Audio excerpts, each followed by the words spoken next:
Your car is hesitating off the line. The idle feels like you are sitting on top of an unbalanced washing machine, and you are suddenly burning through gas faster than a heavy-duty truck towing a massive boat up a steep hill. You press the gas pedal, and instead of a smooth surge of power, the engine bogs down, stumbles, and leaves you praying it does not stall out in the middle of a busy intersection. You might think your engine is on its absolute last legs, or you might be dreading a massive repair bill from the dealership. But hold on a second. Before you max out your credit card on a complete engine rebuild or start shopping for a new vehicle, most of the time, these aggressive, terrifying drivability issues are not caused by catastrophic internal engine failure. They are usually the result of a few specific, easily fixable components that manage the delicate balance of air, fuel, and spark. Today, we are going to walk through exactly what is choking your engine, why it is happening, and how you can get your ride running smooth, responsive, and efficient again without spending a fortune. If your vehicle is stumbling during hard acceleration, or your MPG has absolutely tanked recently, the root of the issue might not be the fuel you are buying, but rather exactly how that fuel is being delivered into the combustion chamber. Your engine relies on a highly pressurized, perfectly atomized, ultra-fine mist of gasoline to ignite quickly and burn completely. Over tens of thousands of miles, the tiny microscopic holes at the tip of your fuel injectors begin to clog up with carbon deposits, fuel varnish, and impurities from the gas tank. When this happens, that beautiful, wide mist turns into a weak, lazy drip. Imagine trying to take a shower, but the shower head is completely calcified with hard water buildup, and instead of a nice spray, you just get a sad, concentrated stream of water splashing in one spot. That is exactly what is happening inside your intake manifold or cylinders. The engine computer asks for fuel, but the clogged injector simply cannot deliver the volume quickly enough, effectively starving the engine of power. Pour-in fuel system cleaners from the auto parts store can sometimes help maintain a clean system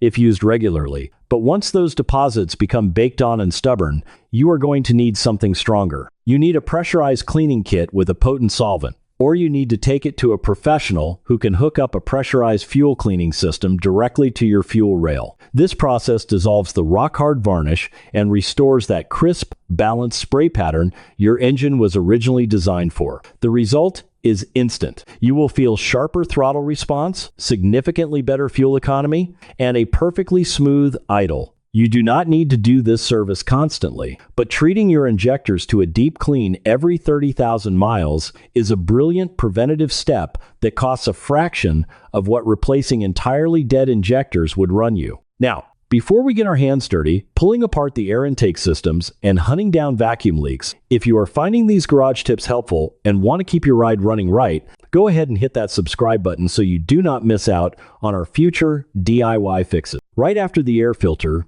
there is a small but incredibly vital component called the mass airflow sensor, or MAF sensor. Think of this little piece of plastic and wire as your engine's chief accountant for airflow. It measures exactly how much air is rushing into the engine and reports that data directly to the main computer. The computer takes that number and calculates precisely how much fuel to inject to maintain the perfect air-to-fuel ratio. But here's the problem. If you live in a dusty environment, if you have not changed your paper air filter in ages, or if you use an aftermarket oiled air filter and applied way too much oil, that MAF sensor is going to get coated in a microscopic layer of grime. It only takes a tiny film of dirt to insulate the hot wire inside the sensor, causing it to read the incoming air incorrectly. When the computer gets bad data, it sends the wrong amount of fuel. The result is a sluggish gas pedal, weird hesitation at highway speeds, terrible MPG, and a rough idle that shakes the steering wheel. Sometimes, a dirty MAF will not even trigger a specific error code. The check engine light might just flash at you,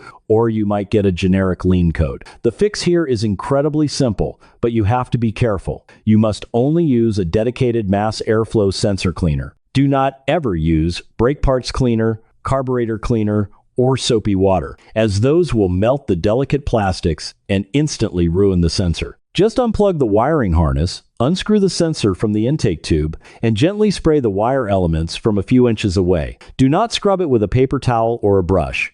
Let it air dry completely for about 10 minutes, screw it back in, and your hesitation issues might vanish instantly. If the cleaning does not work, the sensor itself has failed and will need to be swapped out for a new original equipment replacement. Of course, getting the perfect amount of air and fuel means absolutely nothing if you cannot ignite the mixture properly. This brings us to a major culprit of rough running that people constantly overlook: the spark plugs and ignition coils. Every time a cylinder fires, a massive jolt of electricity jumps across the tiny gap at the tip of your spark plug. Over time, the intense heat and constant electrical arcing literally erode the metal electrodes on the plug. That gap gets wider and wider until the ignition coil has to work overtime just to push the spark across. Eventually, the spark blows out under heavy acceleration, giving you a sharp, jerking feeling known as a misfire. Even if the box says your platinum or iridium spark plugs are good for 100,000 miles,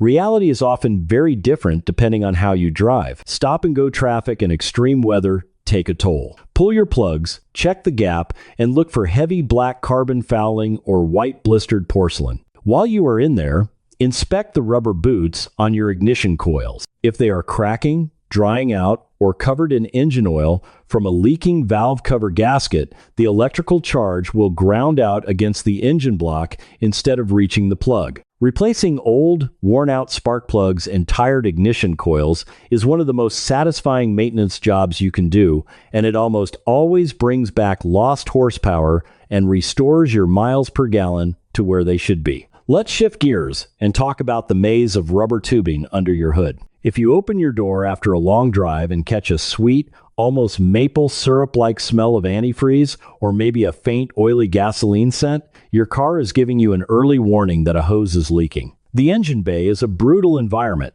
Extreme heat cycles, freezing winter nights, and constant vibration from the road eventually cause those rubber hoses to dry rot, crack, or slip off their connection points. These hoses carry the lifeblood of your vehicle, from high-pressure fuel and scalding hot engine coolant to crucial engine vacuum pressure. A tiny vacuum leak might seem insignificant, but it allows unmetered air to sneak past the MAF sensor we just talked about. The engine runs lean. The computer panics, and it dumps extra fuel to compensate, which ruins your fuel economy and makes the car idle erratically. Wait until the engine is completely cold, pop the hood, and thoroughly inspect every single visible hose around the radiator, the intake manifold, and the fuel rail. Squeeze them with your fingers. You are looking for soft, mushy spots, brittle cracked ends, or any crusty fluid residue around the connection clamp. If you find a loose clamp, grab a screwdriver or a small socket wrench and snug it down, but do not over-tighten it and crush the plastic fittings underneath. Any hose that feels like a hard piece of plastic or looks like alligator skin needs to be replaced immediately before it blows out on the highway and leaves you stranded waiting for a tow truck. Now, if you have verified your hoses are tight, but your engine still surges, idles high, or stalls out randomly when you come to a stop sign, we need to talk about the throttle body. The throttle body is essentially the breathing throat of your engine. It has a metal butterfly valve inside that opens when you step on the gas pedal and closes when you let off. Over time, oil vapors and unburned fuel travel back up the intake tract and bake onto the back of that butterfly valve, forming a thick, sticky ring of black carbon sludge. This usually starts accumulating around 30,000 miles, but most drivers ignore it until their car runs so poorly around the 75,000 mile mark that they are forced to deal with it. That sticky carbon ring prevents the valve from closing perfectly, confusing the computer and causing erratic, surging idle speeds or total stalling. We are about to cover exactly how to clean that throttle body properly and cure that stalling issue for good. But real quick, if this video is saving you a trip to the mechanic and helping you understand your car better, drop a like on the video and subscribe to the channel right now. It really helps out. To perform a throttle body cleaning the right way, you first need to loosen the clamps with a screwdriver and pull the large rubber air intake hose completely off the throttle body. Take a good look inside. If you see a dark, greasy ring of soot where the metal flap meets the housing, you have found your problem. You want to gently hold that butterfly valve open. Spray a high-quality throttle body cleaner directly onto a clean, lint-free shop rag or a very soft parts brush, and carefully scrub the carbon away. Do not spray huge puddles of cleaner directly into the intake manifold where it can pool up. Work slowly, wipe down the edges of the valve and the inside walls of the housing until the metal is shiny and clean. Leave the valve open for a few minutes to let any leftover solvent evaporate completely. Once it is bone dry,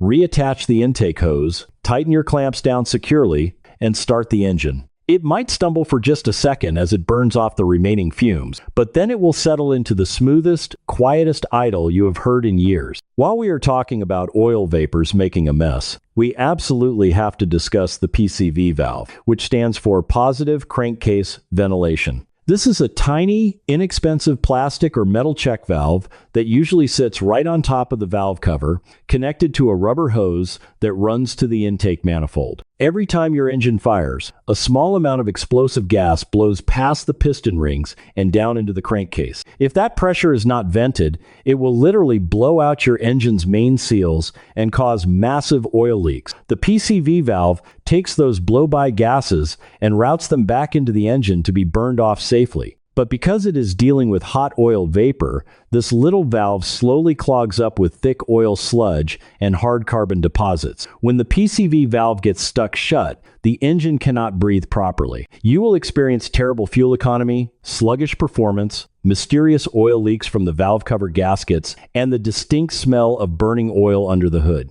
You might even notice the engine burning more oil than usual between oil changes, or puffing a bit of light blue smoke from the tailpipe when you rev it up. Checking this is incredibly easy. Pull the PCV valve out of the valve cover and give it a good shake next to your ear. If you hear a clear, metallic rattling sound, the internal valve is free and still doing its job. If you hear absolutely nothing, or it sounds like it is packed with wet mud, it is clogged solid. You can try blasting carburetor cleaner through it to dislodge the crud, but honestly, since they are usually very cheap parts, you are much better off just buying a brand new one and plugging it in. This simple check should be a mandatory part of your maintenance routine every 20,000 to 30,000 miles. Another emissions component that will absolutely choke out your engine is the EGR valve, or exhaust gas recirculation valve. The whole purpose of this valve is to lower combustion chamber temperatures and reduce harmful nitrogen oxide emission. It does this by taking a small, metered amount of hot exhaust gas and feeding it right back into the intake manifold to be burned a second time. However,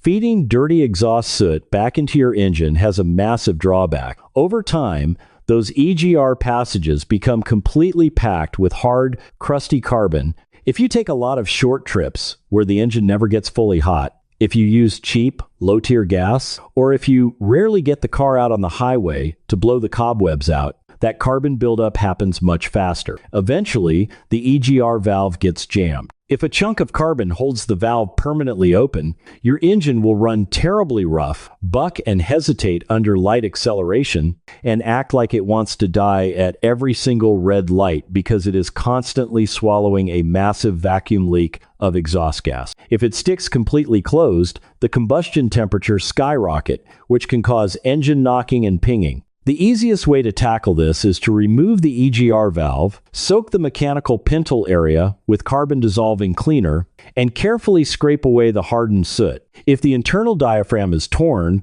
or the electronics are fried, cleaning will not save it, and you will just have to bolt on a replacement. Do not forget to inspect the small vacuum lines or electronic solenoids that control the valve, as a cracked line will prevent a perfectly good EGR valve from opening. Finally, we cannot wrap up a conversation about engine drivability without talking about the sensors that monitor the very end of the combustion process. Your oxygen sensors, or O2 sensors. Mounted directly in your exhaust pipe, these sensors act like chemical sniffers. The upstream sensor, located before the catalytic converter, reads the amount of unburned oxygen in the exhaust stream. It tells the computer if the engine is running too rich, meaning too much fuel, or too lean, meaning too much air. The computer constantly makes split-second adjustments based on this data. But these sensors live in a brutal environment, constantly blasted by exhaust gases that can exceed 600 degrees Fahrenheit. After around 80,000 miles, they start to get lazy. They do not fail completely right away, but their reaction time slows down dramatically. A lazy oxygen sensor will typically cause the computer to default to a richer fuel mixture just to be safe, which means your fuel economy takes a massive nosedive and the engine feels heavy and unresponsive. If your tailpipe is completely black and sooty and your gas mileage is terrible, but the car is not throwing any check engine lights, a lazy upstream O2 sensor is a very likely culprit. Swapping them out requires a special slotted socket to get around the wiring, but putting fresh sensors in will instantly sharpen up the computer's fuel trim calculations, making the engine run crisp and efficiently once again. We have covered a massive amount of ground today, from the high-pressure fuel mist of your injectors to the deep breathing of the throttle body, the crucial airflow readings from the MAF sensor, and the hidden vacuum leaks that trick your computer. Every single one of these components plays a massive role in how your car drives and how much gas it consumes. The next time your ride starts running rough, do not panic. Start with the basics. Check those hoses, clean that throttle body, and see if a simple fix brings it back to life. I want to hear what you guys are dealing with out there in the garage. Scroll down to the comments right now and tell me what kind of car you are working on, what your current MPG is, or if you are fighting a stubborn check engine light code that just will not go away. Let's figure it out together. If you learned something new today and want to keep expanding your automotive knowledge, smash that subscribe button, hit the bell icon, and I will see you all in the next video.